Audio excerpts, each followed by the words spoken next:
Bypass surgery, angioplasty എന്നിവ ചെയ്യണമെന്നുണ്ടെങ്കിൽ ഒരു ഐഡിയൽ സിറ്റുവേഷൻ ഉണ്ടായിരിക്കണം. ആ സിറ്റുവേഷൻ അല്ലാത്ത ഹൃദയത്തിന്റെ പേശികൾ ഹൃദയാഘാതം മൂലം വളരെ അധികം വീക്കായിട്ട്, അല്ലെങ്കിൽ നമ്മുടെ രക്തധമനികളിൽ വളരെ വ്യാപകമായിട്ട് അസുഖം പടർന്നു പിടിച്ചിരിക്കുന്ന ഒരു സമയത്ത് ഹൃദയ ശസ്ത്രക്രിയ കൊണ്ട് പ്രയോജനം കിട്ടാൻ സാധ്യത കുറവുള്ള സമയങ്ങളിൽ പിന്നെ ഇത് ഈ CP ട്രീറ്റ്മെന്റിന് ഐഡിയൽ ആയിട്ടുള്ള ഒരു സിറ്റുവേഷൻ ആൻജിയോപ്ലാസ്റ്റിയും ബൈപ്പാസും കഴിഞ്ഞിട്ടും സിംറ്റംസ് തിരിച്ചു വന്നുകൊണ്ടിരിക്കുന്ന ഒരു ഫുൾ ഒരു സിറ്റുവേഷൻ ഉണ്ട്. 5 കൊല്ലം 6 കൊല്ലം 8 കൊല്ലത്തിനകത്ത് ശ്വാസം മുട്ടലും നെഞ്ചിന് വേദനയൊക്കെ തിരിച്ചു വന്നുകൊണ്ടിരിക്കുന്ന ഒരു സിറ്റുവേഷൻ ഉണ്ട്. പിന്നെ പ്രായാധികം മൂലം വളരെ ബാക്കിയുള്ള പ്രമേഹം, ലിവറിന്റെ പ്രോബ്ലംസ് കൊണ്ട് സർജറി ഒട്ടും ചെയ്യാൻ പറ്റാത്ത ഒരു സിറ്റുവേഷൻ ഉണ്ടാവുന്ന ആ സമയത്ത്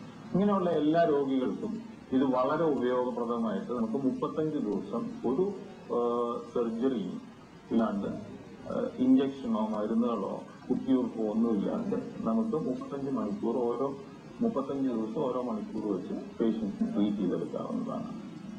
എങ്ങനെയാണ് ഇതിന്റെ ഒരു പ്രവർത്തന രീതി എങ്ങനെയാണ്? അപ്പോൾ ഈ ഒരു റിപ്പോർട്ടിൽ പറയുകയുണ്ടായി ഉപകരണങ്ങളൊന്നും ശരീരത്തിനകത്തേക്ക് കടത്തുന്നില്ല, പുറമേ ഉള്ള ഒരു തരം ശക്തിപ്പെടുത്തലാണെന്ന്. എങ്ങനെയാണ് ഇത് പ്രവർത്തിക്കുന്നത്?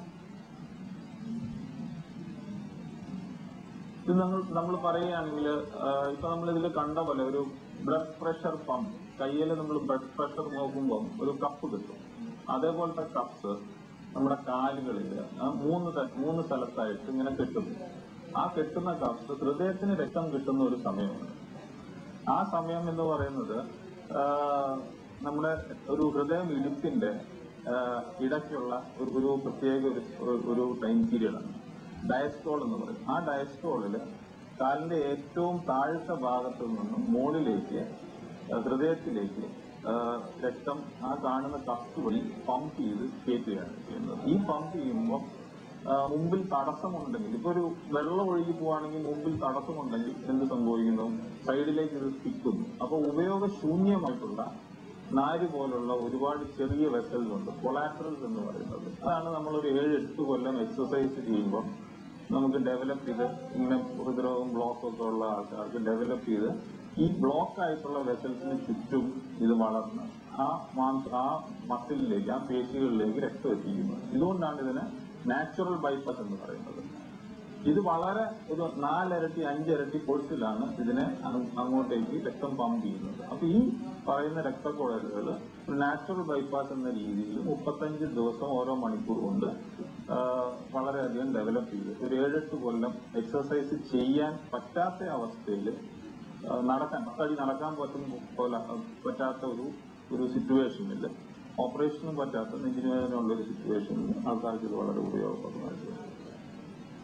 ഇത് എത്രത്തോളം ആളുകളിലേക്ക് എത്തിക്കാൻ സാധിച്ചിട്ടുള്ളത്? പ്രത്യേകിച്ച് കേരളത്തിൽ ഇവിടുത്തെ ഫുഡ് ഹാബിറ്റ്സ് മാറിക്കൊണ്ടുവരികയാണ്, ഹൃദ്രോഗം ഏറ്റവും കൂടിക്കൊണ്ടുവരികയാണ് എന്നുള്ള റിപ്പോർട്ടുകൾ നിലനിൽക്കെ ഈ ചികിത്സാ രീതിക്ക് എത്രത്തോളം പ്രചാരം ഇപ്പോൾ നമ്മുടെ സംസ്ഥാനത്ത് ലഭിച്ചിട്ടുണ്ട്? ഇതിപ്പം കേരളത്തിൽ ഇതിപ്പം തുടങ്ങിയത് ഈ തിരുവനന്തപുരത്ത്